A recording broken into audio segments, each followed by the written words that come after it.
Our next candidate served on the board of the Misigoy Development District for 5 years. Is the former treasurer of the Libertarian Party of Lakeland, and is currently running for U.S. Senate because, you know what? Go big or go home. Please welcome Dennis Misigoy.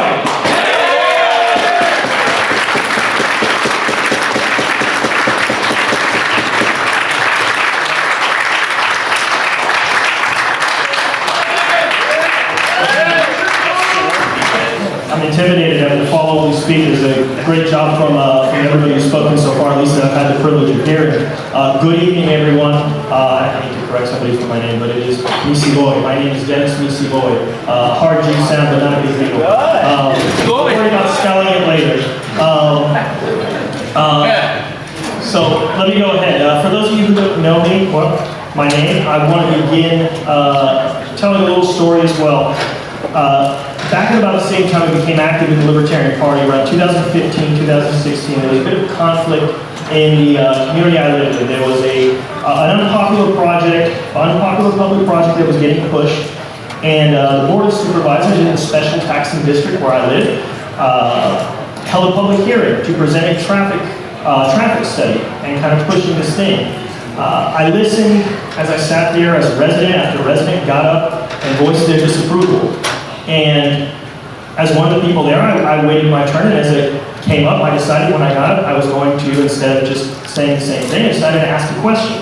I asked, what recourse do we have as a community not approving of this project? What options do we have? And the direct answer I got came from the district council, the attorney for the district, who said, it's like any other public office, like any other elected body. The people who sit on this board are supposed to represent you, so you express your wishes to them. If they don't listen to you when election time comes, you vote for somebody else. And if nobody's there running against them, then somebody's got to step up. And so that's what I did. Back in 2016, in the general election in November, I ran, and I won with 63% of the vote.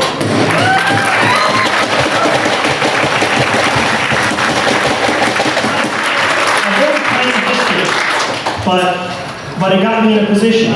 And in our tiny district down in southern Miami-Dade County, if you know the area, just a little bit south of Cutler Bay. And while it didn't come quickly or easily, success did come.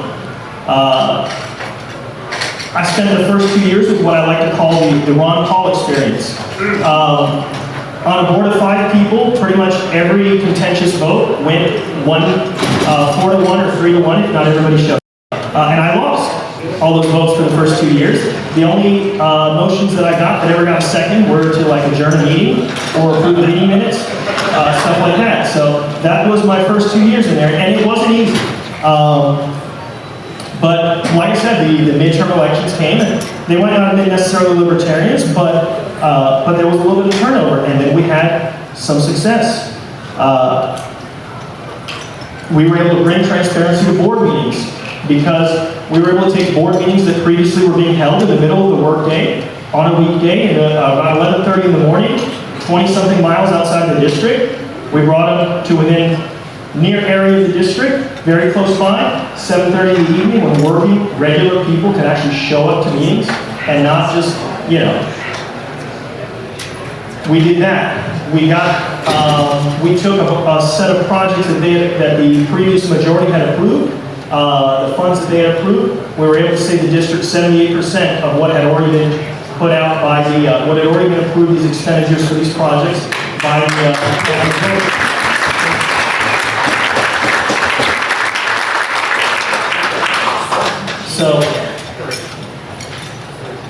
So fast forward to 2021, 4.5 years wiser, navigating a few constraints which I have to work with, but also I can't help but look at the broader issues that animate so many of us and energize so many of us that are here in this room. We who are the heart and soul and mind of this party. At the same time, I realize that we in this room, we're just not enough. We all know that we need to grow. And if you're like me, you remember attending an event with Spike or with Joe within the last year, where we saw people we'd never seen before. people who are excited about this message, people who are excited about these ideas. We hadn't seen some of them before. Some of them have stuck around, some of them haven't. And if you're like me, you maybe also remember that in 2018 we didn't have a statewide candidate. And I think having an opportunity there matters. For us to grow and engage, I think we need to excite people, meet them where they are in something that's accessible to them. I believe that a key piece to that is that when we say the Republicans suck, when we say the Democrats suck, and they say back to us, well, then who should I vote for? You need to have an answer. Dennis, you! I think it's important for us to have an answer to that question.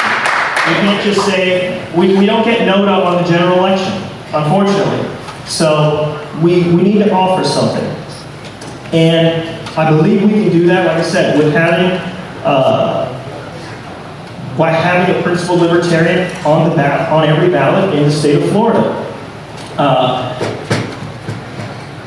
And if there's no one better suited who's willing to step up, then I will.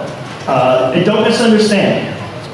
I'm a simple guy who would much rather limit my activism, focus my energies at home with my family and my job and church stuff. I don't aspire to parlay my very hyper-local victories to, a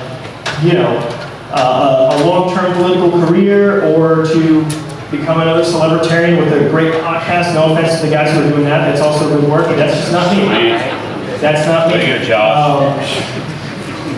I'm just a working stiff, trying to raise a family, trying to live righteous, but I can't ignore the insanity and outright evil that surrounds us. And so much of it that we're paying for, that's being done in our name. Endless wars, abroad and at home. Endless debt, endless erosion and outright violations of human rights. Endless expansion of the state, endless inflation. And so much of it all taken to new heights in this last year. Who among us can sit by and do nothing once our eyes have been open? I mean, isn't that the reason why all of us are here? Why we all come here?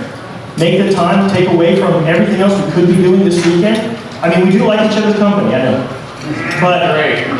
But why are we here, you know? I recently latched onto this very famous oft-repeated quote that says, the only thing necessary for the triumph of evil is for good men to do nothing. Yeah.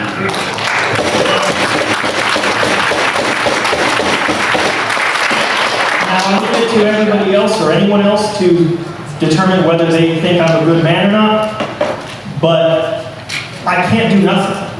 And so I won't do nothing, and that's why I filed to run for the U.S. Senate, for our U.S. Senate seat, Florida's U.S. Senate seat, as a libertarian.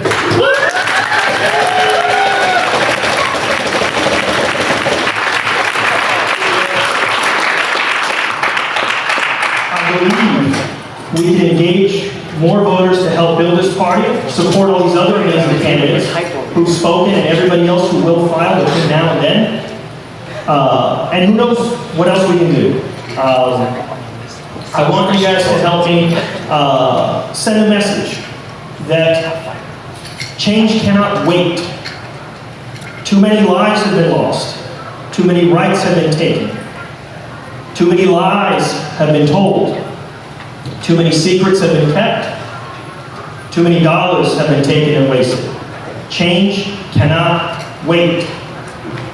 Now, I'd be remiss if I didn't at least mention, since it's a little more clear now who's going to be most likely the representatives for the old two parties in this race as well. One is our incumbent senator, a guy who was first elected as part of that whole Tea Party wave back in 2010, when the GOP was rebranding itself that way, pretending to stand up for fiscal responsibility. Just to give a little context, back at around that time, the national debt, I think, was around 14 trillion. For those of you keeping score, it's around 28 trillion now. It has nearly doubled. In case you want to draw the picture, how it started, how it's going, with that wave of legislators who were so adamant about government spending. If that's not enough, he spent the last few years pushing his own brand of socialistic central economic planning. He calls it common good capitalism. So that's how So it's on us to spread the truth that no central planning will ever serve the common good better than a free and open economy, untouched by the manipulative forces of government regulations and incentives.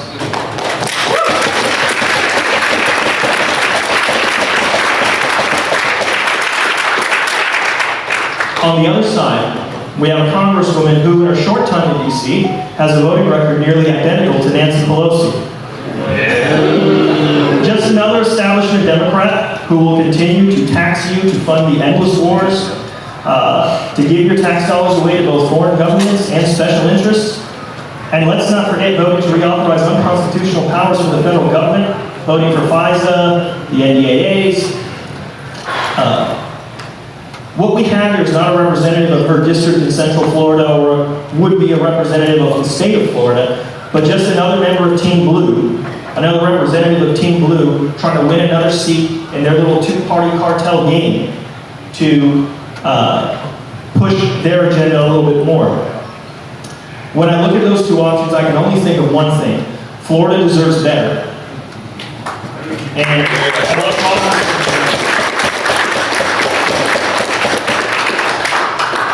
I'm going to leave it at that. My name is Misigoy. If you guys want to look, and another key difference with myself and the congresswoman who recently announced, I find this interesting. You go to that website, there's not a single policy position stated. Okay, go to my website. It's misigoy.com. This is the nice part of having a really strange last name. You can get the domain name, no problem. misigoy.com, and go there and look. And there's the policy position, see that you can get behind. I hope you guys will support it and see what we can do. Thank you.